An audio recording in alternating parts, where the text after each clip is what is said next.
হরে কৃষ্ণ। আজকে আপনাদের সঙ্গে যে লীলাটি আমি শেয়ার করতে যাচ্ছি নৃসিংহদেবের, সেটি হচ্ছে মায়াপুরে নৃসিংহদেব কিভাবে এলেন। শিল প্রভুপাদ ইসকন প্রতিষ্ঠা করেছিল 1966 সালে আমেরিকায়, আর মায়াপুরে ইসকন প্রতিষ্ঠিত হয় 1972 সালে। তারও বেশ অনেক বছর পর, অর্থাৎ আজকে আমি যে লীলাটি বলছি সেটি মায়াপুরে 1984 সালে সংগঠিত হয়েছিল, এবং সেই তখন নৃসিংহদেব আসলে মায়াপুরে কিভাবে আসে সেই লীলাটিও তখনই সংগঠিত হয়েছিল। তো সেই সময়ে মায়াপুরে অনেক ডাকাতের উৎপাত বেড়ে গিয়েছিল। তো ভক্তরা প্রায় সময় খুব আতঙ্কে থাকতো যে কখন মন্দিরে ডাকাতেরা হামলা করে বা তাদের বিগ্রহের উপর হামলা করে বা তাদের মন্দিরে কোনো ক্ষতি করে, সেটা নিয়ে ভক্তরা প্রায় সময় খুব আতঙ্কে থাকতো। তো সেই আতঙ্ক বা সেই ভয়কে সত্যি করে একদিন 35 জন ডাকাত মিলে মন্দিরে হামলা করে। তো তাদের প্রধান উদ্দেশ্য ছিল যে শিল প্রভুপাদ এবং শ্রী শ্রী রাধারানীর বিগ্রহ নিয়ে যাওয়া।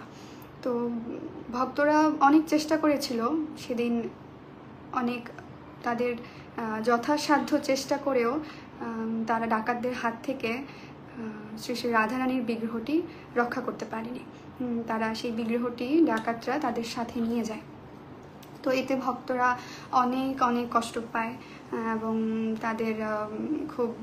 তারা খুব বিশেষভাবে আঘাতপ্রাপ্ত হয় যে আমরা আমাদের উপর কোনো আঘাত বা আমাদের উপর কোনো অন্যায় সেটা আমরা মেনে নিতে পারি, কিন্তু আমাদের বিগ্রহ, যিনি হচ্ছে সাক্ষাৎ ভগবান, আমাদের গুরুদেব বা আমাদের মায়ের উপর যখন কেউ এভাবে হামলা করে বা তাদের নিয়ে কোনো কেউ কুমন্তব্য কুরচনা করে, তো সেটা হয়তো বা আমরা কখনোই মেনে নিতে পারবো না। তো এটা বলে তারা ভক্তরা খুব নিজেদের মধ্যে আলোচনা করছিল যে কি করা যায় বা কার দ্বারস্থ হওয়া যায় যেন আমরা এই বিপদ থেকে রক্ষা পেতে পারি। তো সেই সময় সেখানে উপস্থিত একজন ভক্ত, যার নাম ছিল শ্রীপাদ ভাবানন্দ প্রভু, তো উনি ভক্তদের বুদ্ধি দিলেন যে কেননা আমরা মায়াপুরে উগ্র নৃসিংহদেবের মন্দির প্রতিষ্ঠা করি। তো এটা যখন তিনি ভক্তদের বললেন, তো ভক্তরা প্রথমে একটু ভয় পেলেন, কারণ উগ্র নৃসিংহদেবের সেবা পূজা বা তার আরাধনা খুব একটা সহজ বিষয় না। যদি তার সেবা পূজায় বা তার আরাধনায় কোনো ত্রুটি বিচ্যুতি থাকে তাহলে অনেক সমস্যা হয়, অনেক সমস্যার সম্মুখীন হতে হয়। তো তার সেবা পূজা খুব সিনসিয়ারলি, খুব ভক্তি ভরে সেই ভগবানের কাছে প্রার্থনা করা উচিত, তার সেবা পূজা করা উচিত। তো সেই হিসেবে তো তারা সেই চিন্তা করে তারা প্রথমে না করলেও তখন ভাবানন্দ প্রভু আবার তাদেরকে সবাইকে বুঝায় যে তোমরা ভয় পেও না, কারণ এরকম ঘটনা, এরকম ডাকাতের ঘটনা যখন শিল ভক্তি বিনোদ ঠাকুরের আমল ছিল তখনও তিনিও এরকম ডাকাতের সম্মুখীন হয়েছিল। এবং আমরা লক্ষ্য করলে দেখতে পাবো যে মায়াপুরের পাশেই যে শ্রী চৈতন্য মহাপ্রভুর জন্মস্থান, যেই নিম গাছতলা, সেটার পাশেই যেই মন্দির রয়েছে সেখানেই লক্ষ্মী নৃসিংহদেবের বিগ্রহ রয়েছে। তো সেটি মূলত আসলে ভক্তি বিনোদ ঠাকুরের আমলে যখন ডাকাতের হামলা হয়েছিল তখন তিনি এই বিগ্রহ প্রতিষ্ঠা করে গিয়েছিলেন। তখন তিনি এই বিগ্রহের আরাধনা করতেন যেন বিপদ থেকে রক্ষা পাওয়া যায়। তো সেই হিসেবে ভক্তদের যখন এভাবে বুঝিয়ে বলা হলো যে তোমরা চিন্তা করো না, তিনি তো ভক্ত রক্ষক, তিনি তো আমাদের ক্ষতি করবে না, আমরা আমাদের ভক্তি ভরে আমাদের যতটুকু সাধ্য সেই পরিমাণে যদি আমরা তার অর্চনা, পূজার্চনা, সেবা পূজা ঠিকভাবে করতে পারি তাহলে তিনি আমাদের কেন ক্ষতি করবে, তিনি আমাদের আরও প্রোটেকশন দিয়ে রাখবে সেখান থেকে। কারণ তোমরা তো ভক্ত, তোমরা তো হিরণ্যকশিপু নও যে তোমাদেরকে কোনো ক্ষতি করবে কিছু। তো তারা ভক্তদেরকে এভাবে ইনসিস্ট করার পর ভক্তরা রাজি হয় এবং তারা বলে ঠিক আছে চলো তাহলে বিগ্রহ আনা হোক। তো তো বিগ্রহ আনতে গেলে প্রথমে তো আমাদের কিছু অবশ্যই লক্ষ্মীর প্রয়োজন, কিছু প্রণামীর প্রয়োজন। তো এখন নৃসিংহদেবের কৃপায় খুব বেশি কষ্ট করতে হয়নি। সেখান থেকেই একজন প্রভু, রাধাপদ দাস নামে একজন প্রভু, প্রায় 1,30,000 টাকা প্রণামী নৃসিংহদেবের মন্দির স্থাপনের জন্য তিনি দান করেছিলেন। তো লক্ষ্মীও ঠিকঠাক হয়ে গেছে। এখন প্রয়োজন যে কে বিগ্রহটি তৈরি করে দেবে, কারণ যেন তেন জায়গায় বা যেভাবে মন খুশি মতন বিগ্রহ তো আনা যাবে না, বা যে কেউ বানিয়ে দিলেই সেটা নিয়ে আসা যাবে না। তো সেই দায়িত্ব যেন ঠিকভাবে পালন করা হয় এবং সঠিক শাস্ত্র মেনে একটা বিগ্রহ তৈরি করে আনা হয়, তার জন্য দায়িত্ব দেওয়া হলো আত্মতত্ত্ব প্রভুকে। তো আত্মতত্ত্ব প্রভু সাউথ ইন্ডিয়া যাবে বিগ্রহ আনার উদ্দেশ্যে, বিগ্রহ তৈরির উদ্দেশ্যে। তো তার আগে সেখানকার ভক্তি সিদ্ধান্ত প্রভু এবং আত্মতত্ত্ব প্রভু, এই দুজন প্রভু মিলে একটি স্কেচ তৈরি করে যে নৃসিংহদেব কেমন দেখতে হবে, বা তার যে উগ্র রূপ, তার অগ্নিযুক্ত চোখ থাকবে, তার একটা রাগান্বিত একটা উগ্র ভাব থাকবে, এবং হিরণ্যকশিপুকে ধরার জন্য সে যে পজিশনে তার উরু বা জঙ্গা যেরকমভাবে তাকে ধরার জন্য উদ্গ্রীব হয়ে আছে, যেই পজিশনটা সেরকম থাকবে, নখ থাকবে এরকম, মানে এরকমভাবে তারা স্কেচটা তৈরি করে।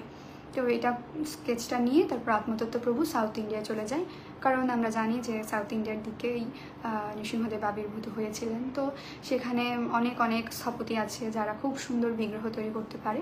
তো তিনি একজনের পরিচয় জেনে সেই নৃসিংহদেবের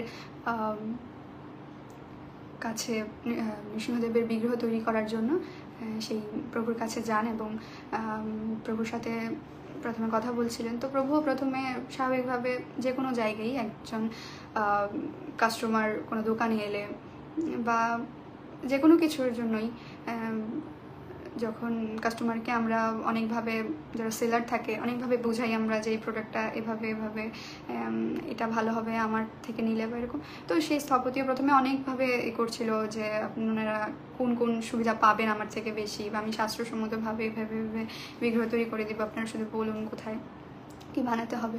তো প্রথমে তিনি অনেক উৎসাহের সহিত তাকে বলছিলেন, কিন্তু যখন শুনলেন আত্মতত্ত্ব প্রভুর কাছ থেকে যে উগ্র নৃসিংহদেবকে তৈরি করতে হবে, তখন সেই ভক্ত স্থপতি বলছিলেন, না না না, আমি এই বিগ্রহ তৈরি করতে পারবো না, আমার দ্বারা এটা সম্ভব না, আপনি অন্য কোথাও দেখেন, আমি এই বিগ্রহ তৈরি করতে পারবো না। তো তারপরেও কিছু বলেছিলেন যে আপনি একটু চেষ্টা করুন, কেন পারবেন না বা সেই। তো তখন সেই স্থপতি তাকে একটি শাস্ত্রগ্রন্থ এনে বলছিলেন যে দেখো এরকম এরকম এরকম এরকম বিগ্রহের এই রূপগুলো হবে, আমি জানি ঠিক আছে, কিন্তু এটা আমি করতে পারবো না, কারণ তার বিগ্রহ তৈরি করার সময় যদি কোনো প্রকার ত্রুটি বিচ্যুতি হয় তাহলে তিনি অনেক রাগ করবেন, বা আমি এই দায়ভার বা এই ব্যাপারটা আমি নিতে পারবো না, আমার খুব ভয় লাগে।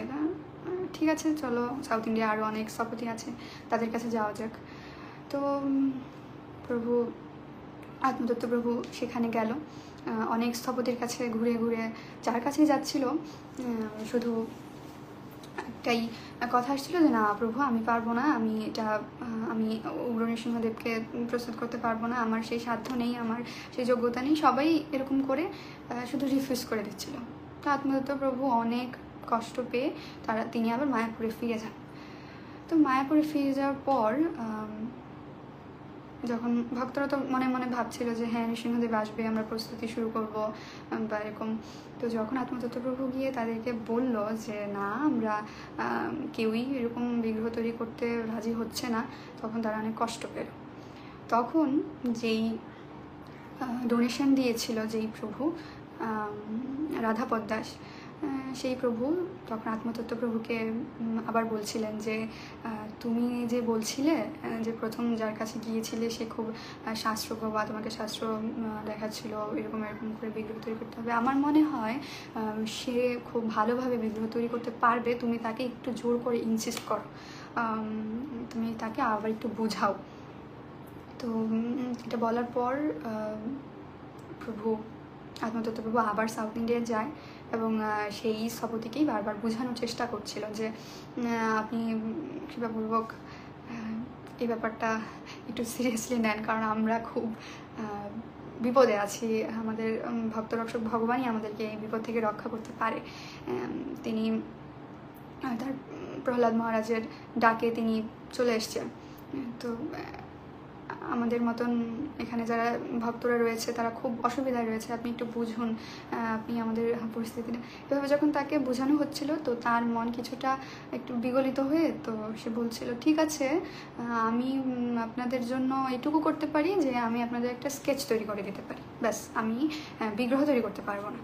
তো এটা বলার পর আত্মতত্ত্বপ্রভু ভাবছে যে ঠিক আছে চলো, আমাকে কিছু দায়িত্ব দেওয়া হয়েছে, আমি এখন 1%ও কিছুই করতে পারলাম না, স্কেচটা যদি হয় তাও চলবে, তাই নিয়ে যাই, তাও তো ভক্তদের বলতে পারবো আমি একটু কাজ অন্তত এগিয়ে এসেছি।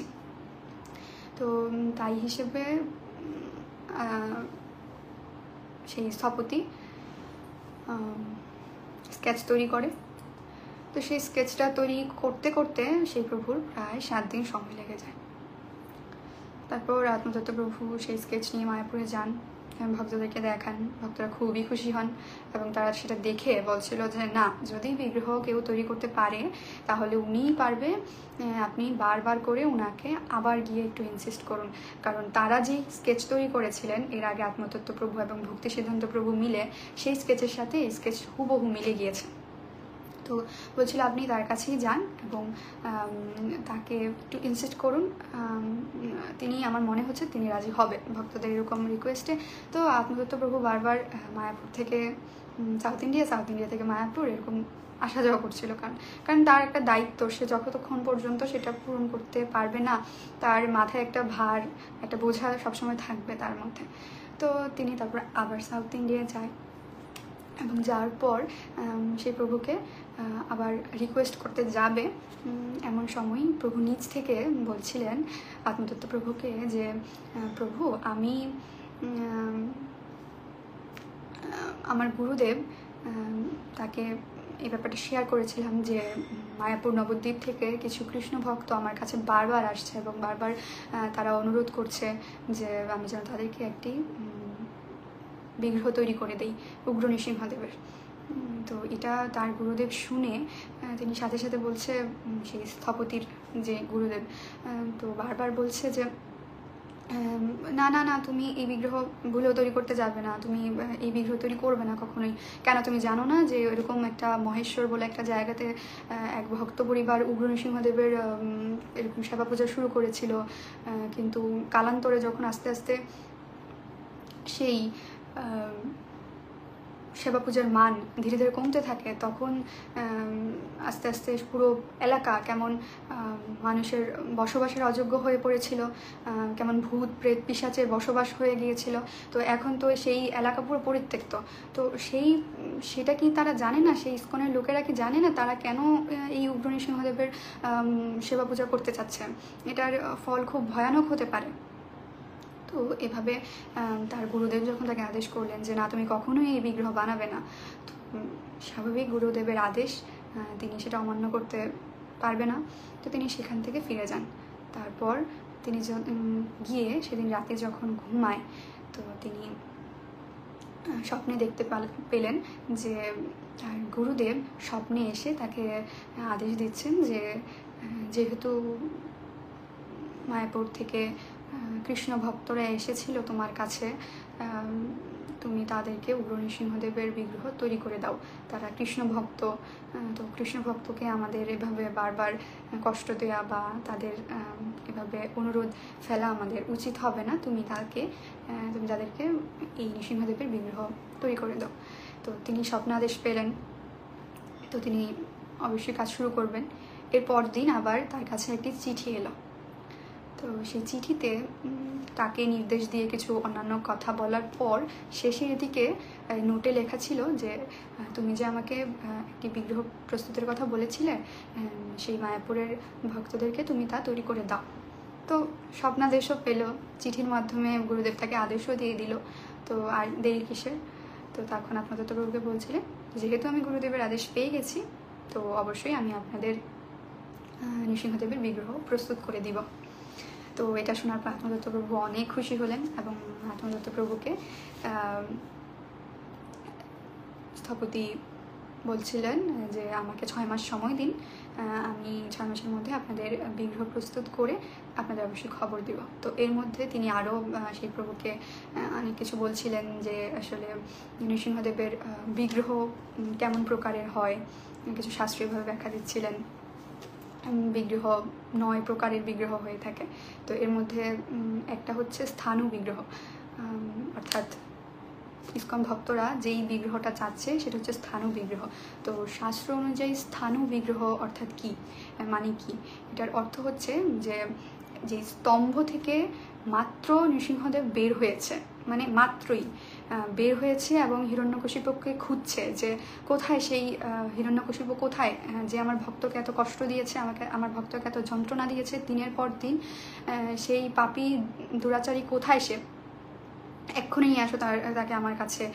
এই ভাব, তারপর যে ক্রোধান্বিত তার চোখ, তার উরু, এক্ষুনি ঝাঁপ দিবে তাকে ধরার জন্য। যেই উগ্র রূপটা, যে ভয়ঙ্কর রূপটা, সেটাই হচ্ছে স্থাণু নৃসিংহদেব বা স্থাণু বিগ্রহের প্রকাশ। তো সেটাই শাস্ত্রে খুব সুন্দরভাবে বর্ণিত আছে, সেটা বলছিল। এভাবেই তিনি তার যেই রূপ, শাস্ত্রে ঠিক যেভাবেই বলা হয়েছে, যেভাবেই উগ্র নৃসিংহদেব তৈরি করা উচিত, তো এইভাবেই তিনি প্রস্তুতি শুরু করলেন। তো এভাবেই দেখতে দেখতে প্রায় 4 মাস সময় কেটে গেল। তো 4 মাসের মধ্যে আত্মদত্ত প্রভু সহ অন্যান্য সকল ভক্তরা শ্রী নৃসিংহদেব আসবে মায়াপুরে, তো প্রস্তুতি চালাচ্ছিল। তো এই প্রস্তুতির মাঝে মন্দিরের কিছু জিনিসপত্রেরও প্রয়োজন হবে। তো তার জন্য আত্মদত্ত প্রভু ভাবছিলেন যে কেননা আমি একটু সাউথ ইন্ডিয়ায় আমার সেই মন্দিরের কিছু জিনিসপত্র প্রয়োজন, সেগুলো নিয়ে আসবো, বা 4 মাস তো হয়ে গিয়েছে, কাজ কত দূর আগালো সেটাও একটু দেখে আসবো। তো এই ভেবে তিনি সাউথ ইন্ডিয়া যান এবং গিয়ে সেখানে তিনি স্থপতি প্রভুর সাথে দেখা করে তিনি যা দেখলো, এতে তিনি খুব কষ্ট পেল। তো তিনি বলছিল যে তিনি ভেবে নিয়েছিল যে অন্তত পক্ষে 4 মাস হয়ে গিয়েছে, 60-70% কাজ তো কমপ্লিট হয়েই যাবে। তো এরকম ভেবে সে গিয়েছিল অনেক আশা নিয়ে। যখন আমরা কারো কাছে অনেক অনেক বেশি আশা করে যাই যে তার কাছে গিয়ে আমরা এটা পাবো, এই কিছু আমাদের লাগবে, অনেক অনেক আশা নিয়ে যখন গেলাম, যখন গিয়ে দেখলাম যে না, সে আমার জন্য কিছুই ব্যবস্থা করে রাখিনি, কিছুই করেনি, তো তখন আমাদের স্বাভাবিকভাবে আমরা অনেক বেশি আশাহত হই বা অনেক কষ্ট পাই। তো আত্মদত্ত প্রভু যখন গিয়ে দেখলো যে বিগ্রহর কাজ শুরু তো দূরে থাক, প্রভু বলছে যে আমি এখনো পাথরই পাইনি। তো এটা যখন আত্মদত্ত প্রভু শুনলেন, তিনি অনেক বেশি আশাহত হলেন এবং খুবই কষ্ট পেল।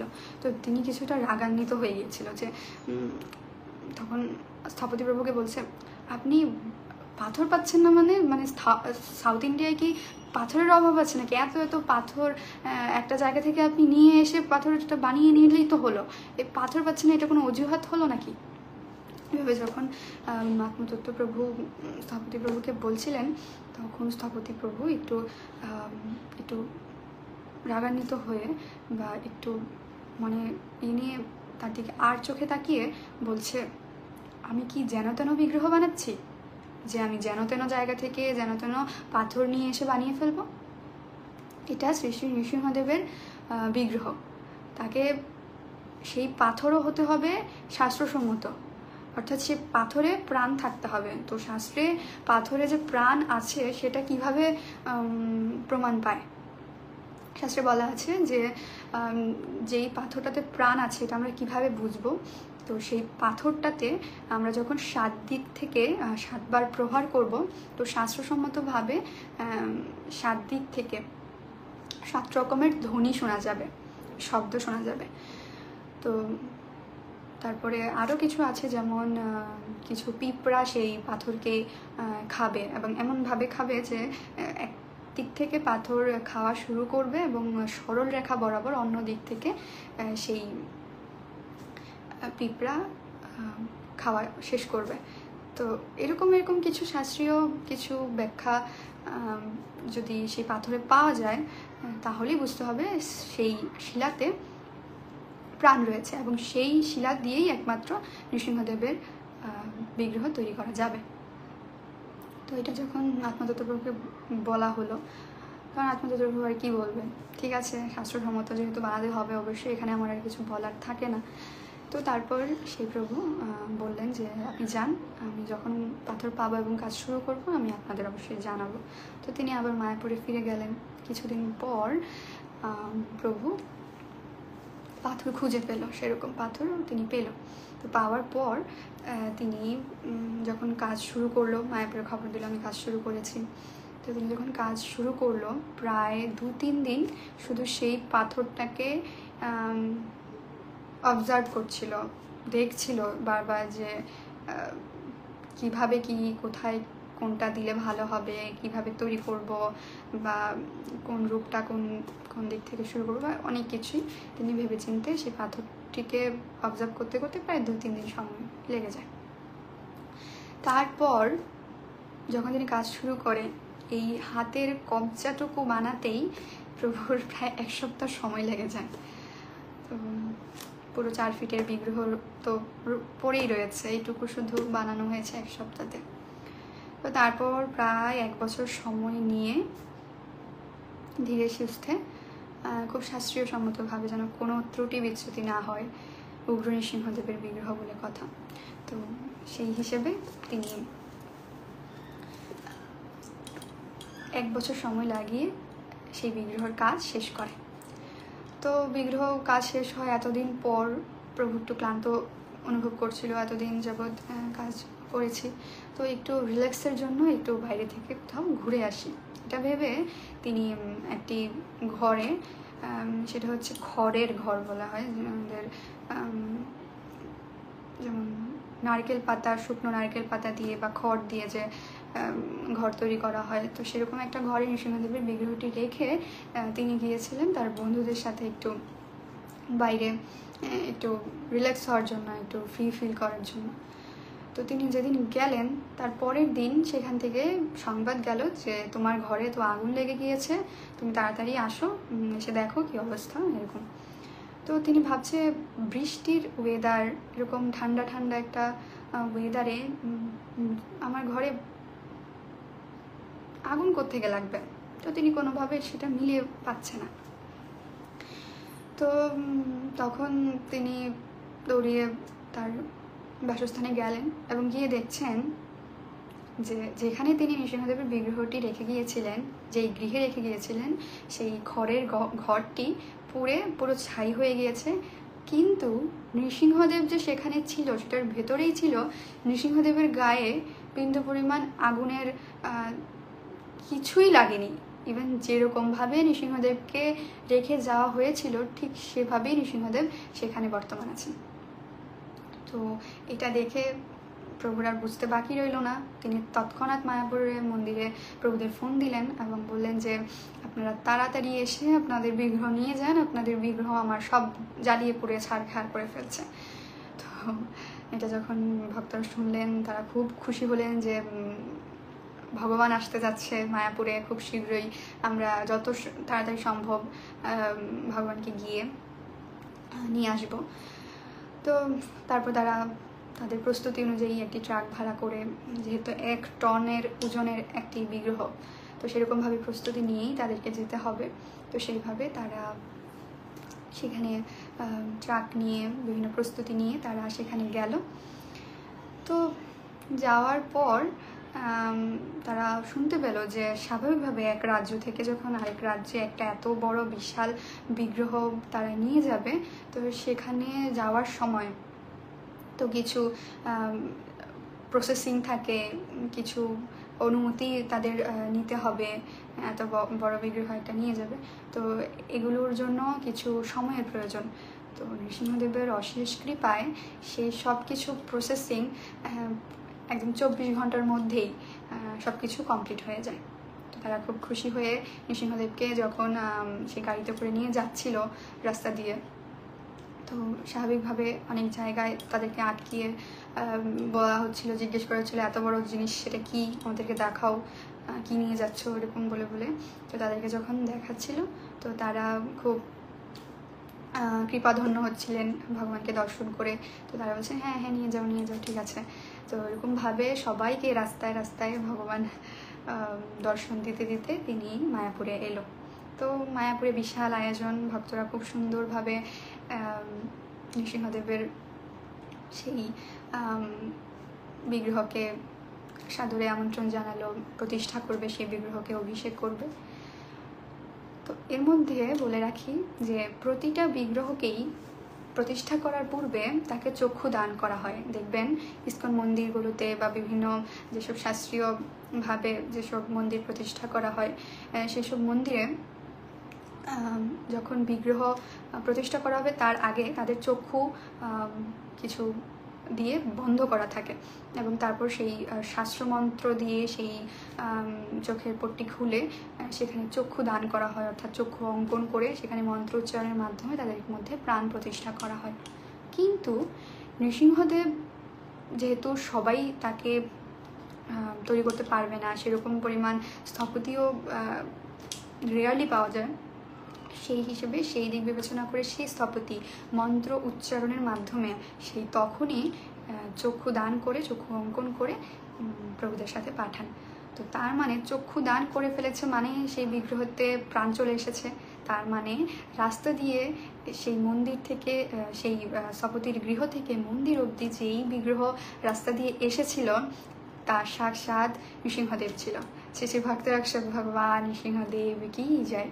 তো অনেক সময় হয় কি যে আমরা যখন অল্প পরিমাণে রোগী থাকি তখন আমরা ডাক্তারের কাছে দৌড়ে যাই যে ডাক্তার আমার এই সমস্যা হয়েছে, সেটা আমার অল্প রোগ হয়েছে, আমি ওষুধ খাবো, চিকিৎসা করব। কিন্তু যখন আমরা বেশি পরিমাণে অসুস্থ থাকি বা আমরা একদম বিছানা থেকে উঠতে পারি না, আমাদেরকে নিয়ে যাওয়া সমস্যা, তখন অনেক সময় কি হয় ডাক্তাররা এসে আমাদের বাসায় দেখে যায়, চেক আপ করে যায়। তো এরকম ক্ষেত্রেই অনেক সময় হয় যে আমরা যারা অল্প অল্প রোগী আছি তারা আমরা ভগবানকে দর্শন করার জন্য আমাদের এই যে অহংকার, লোভ, মাৎসর্য, মোহ এগুলো থেকে দূরে যাওয়ার জন্য আমরা ভগবানের কাছে গিয়ে ভগবানকে দর্শন করি, তাকে প্রণাম করি, আমাদের মধ্যে যেন সেই আমরা যেই রোগে ভুগছি, যেই ত্রিতাপ ক্লেশে আমরা ভুগছি সেখান থেকে একটু পরিত্রাণের জন্য। কিন্তু যারা অধিক মাত্রায় রোগী, যারা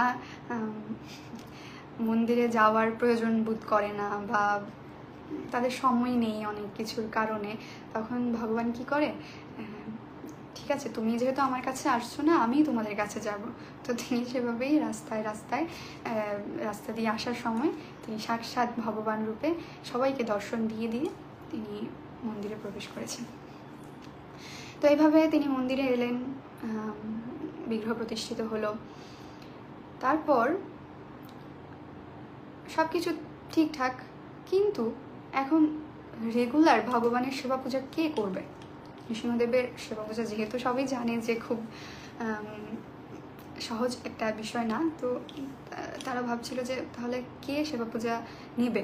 একজন নৈষ্ঠিক ব্রহ্মচারী প্রয়োজন, যিনি একদম জন্ম থেকে ব্রহ্মচর্য পালন করেছেন এবং তিনি সব শাস্ত্রের সব নিয়মকানুন পালন করে সঠিকভাবে, গুরুদেবের আশ্রয় গ্রহণ করেছে, সদ্গুরুদেবের আশ্রয় গ্রহণ বা সহ সব কিছু নিয়ম সে একজন ব্রহ্মচারী পালন করছে, এরকম একজন নৈষ্ঠিক ব্রহ্মচারী তাদের প্রয়োজন এরকম বিগ্রহের সেবা পূজা করার জন্য। তো যখন তখন আমাদের জননিবাস প্রভুকে যখন প্রথমে বলা হয় যে আপনি নৃসিংহদেবের সেবা পূজার দায়িত্বটা গ্রহণ করুন কৃপা করে, তো প্রভু বলছিলেন যে না না, আমি রাধা মাধবের সেবা নিয়ে আছি, আমি এখানেই সন্তুষ্ট থাকতে চাই, আমি এখন আপাতত করতে চাচ্ছি না। তো তারপর তারই ভাই পঙ্কজাঙ্গিনী প্রভু, তাকে বলা হয় নৃসিংহদেবের সেবা পূজার কথা। তো তিনি রাজি হন এবং বলেন ঠিক আছে, যদি নৃসিংহদেব চায় অবশ্যই আমি তার সেবা পূজায় থাকবো। তো তারপর তিনি খুব সুন্দরভাবে খুব নিষ্ঠা ভরে নৃসিংহদেবের সেবা পূজা করতেন, খুব ভক্তি ভরে, খুব আচার নিষ্ঠা নিয়ম পালন করে তিনি নৃসিংহদেবকে সবসময় সেবা পূজা করে এসেছেন। তো এর মধ্যে পঙ্কজাঙ্গিনী প্রভু একদিন তার অভিজ্ঞতা শেয়ার করছিল একটি ক্লাসে, এরকম যে প্রতি বছর আমরা জানি মায়াপুরে খুব করে আমাদের গঙ্গা দেবীর কৃপা পাওয়া যায়। তো তিনি আসেন কৃপা করে, ভগবানকে দর্শন করতে আসেন। তো ভক্তদের কৃপা করে সেখানে গঙ্গা দেবী মন্দিরে একদম দেবীর আশীর্বাদে, দেবীর কৃপা আশীর্বাদে সেই মন্দির একদম জলে পরিপূর্ণ হয়ে যায়। তো সেরকমই একটা সময়ে যখন মন্দির একদম জলে টইটুম্বর, তো সেই সময়েও পঙ্কজাঙ্গিনী প্রভু প্রত্যেক দিন সাঁতার কেটে কেটে সেই মন্দিরে যেত ভগবান নৃসিংহদেবের সেবা পূজা দেওয়ার জন্য। তো এমনই সময় জলে যখন টইটুম্বর, তো একটি সর্প আসে সেখানে ভগবানের মন্দিরের সামনে। তো এটা যখন পঙ্কজাঙ্গিনী প্রভু সেবা দেওয়ার সময় দেখছিল যে একটা সর্প এসেছে মন্দিরের সামনে, তখন তিনি স্বাভাবিকভাবে কিছুটা ভীত হবেনই। তো তিনি একটু ভীত হয়ে এবং মনে অনেকটা সাহস এবং ভক্তি নিয়ে নৃসিংহদেবকে বলছিল যে নৃসিংহদেব, তুমি জানো এখন কি হবে বা কি করবে আমার সাথে। যদি মনে করো যে আমি তোমার সেবা দিব, সেবা তুমি পছন্দ করছো, আমি আর সেবা দেওয়া এখনো উচিত, তাহলে তুমি আমাকে রাখবে। আর যদি মনে করো যে না, আমার এখন এই সর্প দংশন করা উচিত আমাকে, এবং দংশন করার পর আমি তোমার কাছে চলে যাব, তুমি যদি মনে করো আমাকে নিয়ে যাবে তাহলে তুমি নিয়ে যাও, আর যদি মনে করো তোমার সেবা পূজার জন্য এখানে রেখে যাবে তাহলে রেখে যাও।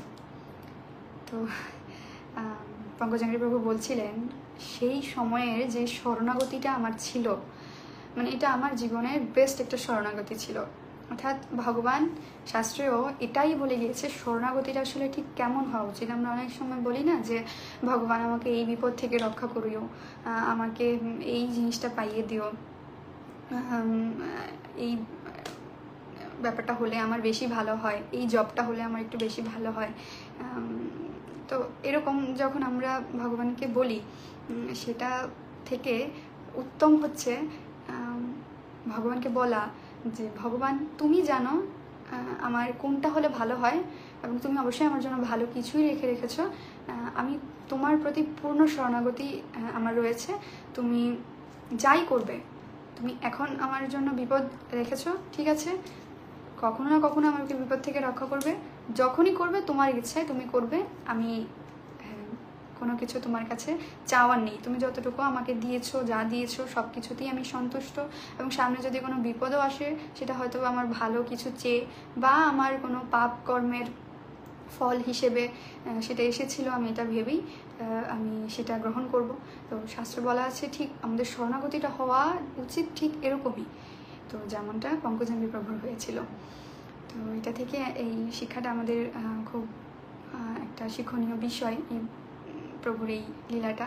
তো প্রভু এভাবেই খুব নিষ্ঠা ভরে মায়াপুরে খুব আচার আচরণ বা খুব নিষ্ঠা ভরে সঠিক নিয়ম পালন করে এখন পর্যন্ত, সেই তখন থেকে এখন অবধি মায়াপুরে খুব আড়ম্বরে নৃসিংহদেবের সেবা পূজা দিয়ে আসছে ভক্তরা। এবং প্রতিবার নৃসিংহদেবের চতুর্দশীতে খুব আড়ম্বরে তারা অভিষেক করে থাকেন। তারা সেখানে খুব সুন্দর আরতি এবং ভক্তদের প্রসাদ সেবন খুব সুন্দরভাবে খুব বিশাল আয়োজনে তারা করে থাকে। তো সেই দিন আমরা যারা ব্রত করছি কিভাবে করব বা কি করা উচিত সেই দিন আমি সংক্ষেপে একটু বলছি। তো আমাদের প্রস্তুতি শুরু করা উচিত আগের দিন থেকে। আমরা সংযম করে ভগবান নৃসিংহদেবের দিন সকালবেলা থেকেই মঙ্গল আরতি, দর্শনারতি, গুরু পূজাতে অংশগ্রহণের মাধ্যমে সকালটি শুরু করব এবং সারাদিন অধিক জপ, তারপর নৃসিংহদেবের স্তব স্তুতি পাঠের মাধ্যমে ভগবানকে সারাদিন ভগবানের সেবায়, অর্থাৎ ভগবান যেন সন্তুষ্ট হয় সেভাবে আমরা ভগবানকে সন্তুষ্ট করার উদ্দেশ্যে সেই দিন সারাদিন ব্রত পালন করব। না ঘুমানোই উত্তম সেই দিন। তবে যদি শরীর খুব অসুস্থ থাকে, কেউ যদি উপবাস নির্জল উপবাস করতে না পারে, সেক্ষেত্রে আমরা অল্প কিছু ফল, জল বা ফলের রস এগুলো খেয়ে আমরা থাকতে পারি। কিন্তু যারা আমরা সুস্থ আছি এবং যারা আমরা জানতে পারছি যে এই ব্রত আছে, তারা অবশ্যই আমরা সন্ধ্যা অবধি নির্জল উপবাস করব এবং রাত্রে অন্ন গ্রহণ করা যাবে না। ফল, দুধ বা জল খেয়ে আমরা সেই প্রসাদ ভগবানকে নিবেদন করে অবশ্যই সেই প্রসাদ গ্রহণ করব এবং পরের দিন সকালবেলা অন্নদ্রব্য ভগবানকে ভোগ লাগিয়ে সেই অন্ন গ্রহণ করব এবং এভাবেই নৃসিংহদেবের ব্রতটি আমরা পালন করতে পারি। তো শাস্ত্রে অবশ্যই নৃসিংহদেবের আবির্ভাবের কথা খুব করে বলা আছে যে যদি কেউ জেনে বা না জেনে যদি নৃসিংহদেবের আবির্ভাব তিথি পালন না করে, তাহলে চন্দ্র সূর্য যতদিন রয়েছে ততদিন পর্যন্ত আমাদের নরক যন্ত্রণা ভোগ করতেই হবে। সহস্র একাদশী ব্রতের ফল আমরা লাভ করতে পারছি এই একটি নৃসিংহ চতুর্দশী পালনে। তো কত কত মাহাত্ম্যপূর্ণ এই নৃসিংহ চতুর্দশী।